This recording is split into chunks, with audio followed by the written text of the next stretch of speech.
चलो, तो जो रुझान हमारे सामने आ रहे हैं वो साफ आपके टेलीविजन स्क्रीन पर है। जेडीयू 101 सीटों पर आगे चल रही है, 69 सीटों पर बीजेपी आगे है और आरजेडी प्लस यानी कि आरजेडी और एलजेपी 47 सीटों पर आगे है। कांग्रेस 7 सीटों पर आगे चल रही है।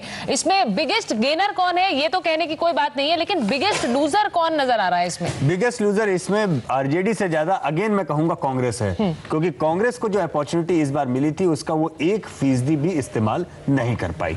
हैविंग सेड दैट, अब हमें लगता है कि हमें अपनी बहस का सारी चीज एक दूसरी ओर बिल्कुल लेके जाना चाहिए। लालू जी की सारी बातों से आप दरकिनार करके एक बात पे इत्तेफाक रख सकते हैं कि बिहार इस देश का ट्रेंड सेटर है, पॉलिटिकल कॉन्शियस का केंद्र है, और जो आज बिहार में होता है वो कुछ सालों बाद बचे हुए हिंदुस्तान में होता है। ये बात लालू जी ने बोली थी कि जो आज बिहार में हो रहा है वो बाद में होगा, और यही बात आज भी लागू होती है कि जो आज बिहार की जनता ने डेवलपमेंट के एजेंडा के ऊपर जाति और बाकी इक्वेशंस को कोने रखते हुए और जिस तरीके से स्ट्रेट फॉरवर्ड मैंडेट दिया है, बढ़ा हुआ मैंडेट दिया है, पिछले 20 सालों में बहुत कम प्रो इनकम्बेंट इलेक्शंस हमारे हिंदुस्तान में देखने को मिले हैं। 95% से ज्यादा इलेक्शंस हिंदुस्तान में पिछले 20 साल में एंटी इनकम्बेंट वर्डिक्ट साबित हुए हैं। प्रो इनकम्बेंट बहुत गिने चुने, और उसमें से सबसे ज्यादा बेहतरीन ट्रेंड सेटर अगर कोई है, ये हमारे लिए आज का दिन इंडियन डेमोक्रेसी में हम कह सकते हैं एक मील का पत्थर है, जहां से बचे हुए स्टेट्स को भी सीखने के लिए बहुत है, बचे हुए स्टेट्स में फॉलो करने के लिए बहुत है। और इसमें मुझे कहने में कोई शर्म कोई गुरेज नहीं कि बिहार ने लीड ली है डेवलपमेंटल पॉलिटिक्स करने की और डेवलपमेंटल पॉलिटिक्स के ऊपर अफर्मेटिव पॉजिटिव मैंडेट देने की। मधुसूदन जी, ये सवाल मैं आपसे इसलिए पूछूंगी क्योंकि यशवंत कह रहे हैं विकास पर ये वोट पड़ा है, डेवलपमेंट पर वोट पड़ा है, लेकिन क्या सोशल इंजीनियरिंग जो नीतीश कुमार ने किया उसको बिल्कुल दरकिनार किया जा सकता है? नहीं, देखिए, मैंने पहले भी ये बात कही कि सोशल इंजीनियरिंग जो बिहार में है उस पर उसको आधार बना के वो उन्होंने अपना क्षेत्र जो है, अपना आधार जो है वो विस्तृत किया है। विकास पर ज़्यादा जोर है और लोगों ने ये समझा है कि ये व्यक्ति वाकई में डिलीवर कर सकता है, तो इसको और दोबारा से चांस दिया जाना चाहिए। और एक बात यहाँ मैं और कहूँगा कि बिहार में जिस तरह से ये आए हैं, कल को पहले क्या था कि लोक दल की जो पॉलिटिक्स थी उसमें चरण सिंह की पॉलिटिक्स, उसमें 3 राज्यों में मुलायम सिंह यादव, दूसरी तरफ कर्पूरी ठाकुर और इधर देवीलाल, ये 3 क्षत्रप थे और इन्होंने राजनीति कर कर अपनी अपनी जगह बनाई। और जब कोएलिशन पॉलिटिक्स का समय आया तो देवीलाल भी मुख्यमंत्री उप प्रधानमंत्री बन गए। तो ये जो है जो जिस तरह की पॉलिटिक्स अब हो रही है, इसमें बहुत सारी तरह तरह के दल आपस में मिलेंगे। आप ये मत समझिए कि नीतीश कुमार की जो है वो उन्होंने कोई ऐसी शुरुआत कर दी कि दूसरी जगह भी जनता दल यूं मजबूत होगा, लेकिन ये जरूर है कि कल को अगर कोएलिशन पॉलिटिक्स बनने की बात के आधार पर सरकार बनाने की बात आती है तो नीतीश कुमार बहुत ज्यादा स्वीकार्य नाम होगा, ये मैं कहना चाह रहा था। नीतीश कुमार अपने आप में ही नाम होगा, वो अब उस कार्टून से साफ नजर आ रहा है। बहुत खूबसूरत कार्टून है सुधीर, ये कार्टून प्लीज दिखाइए आप हमें।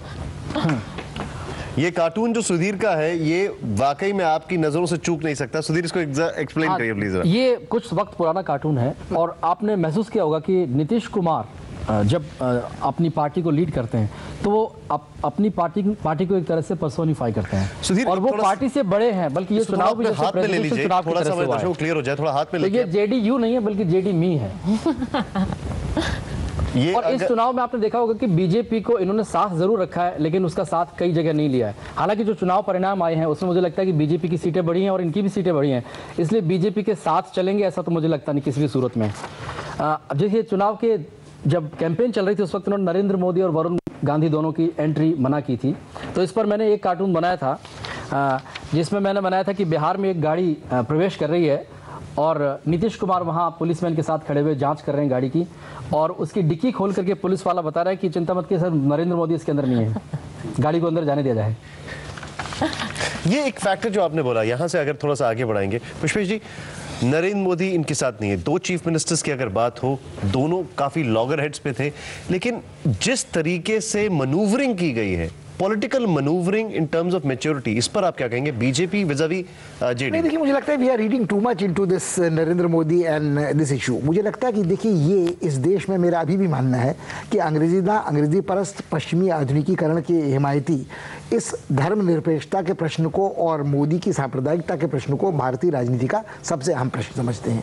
इस देश की 1 अरब से ज़्यादा आबादी में, मैं बिल्कुल स्पष्ट कर दूँ अपनी स्थिति, मैं नास्तिक व्यक्ति हूँ, मगर मेरा मानना है इस देश के अधिकांश लोग आस्तिक हैं, अपने अपने धर्म के अनुसार वो आचरण अपने जीवन में करते हैं। इसका अर्थ ये नहीं कि वो सांप्रदायिक हैं, मतदान उस आधार पर करते हैं।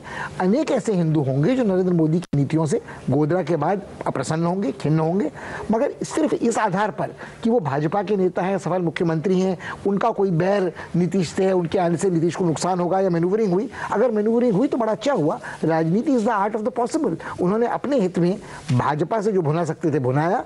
मुझे लगता है अधिक चिंता का विषय जेडीयू के अन्य दिग्गज नेताओं के लिए, शरद यादव जैसे नेताओं के लिए है, जो बिल्कुल ही हाशिए पर चले गए। और ये बहुत इंटरेस्टिंग तस्वीर सामने है। 242 सीटों के ट्रेंड्स हमारे सामने है। 243 में से 242 की स्थिति जो है वो साफ होती नजर आ रही है। जेडीयू 101 पर आगे, बीजेपी 76 पर आगे, आरजेडी प्लस 47 पर आगे और कांग्रेस 5 पर आगे। और ऐसा लग नहीं रहा जितना हम सोच रहे थे कि बीजेपी को शायद उतनी सीटें ना मिले पिछले के मुकाबले, ज्यादा मिलेंगी। और बेसिकली पूरा ट्रेंड जो आ रहा है सुचरिता, वो एक तरफा जैसे कह सकते हैं कि वो एक अलायंस के लिए आ रहा है। और ये बात आप ये समझिए, जिस ओर पुष्पेश जी इशारा कर रहे हैं कि आखिर ऐसा क्या था कि मोदी को पीछे रख के भी बीजेपी को लेके नीतीश कुमार आगे चल रहे थे।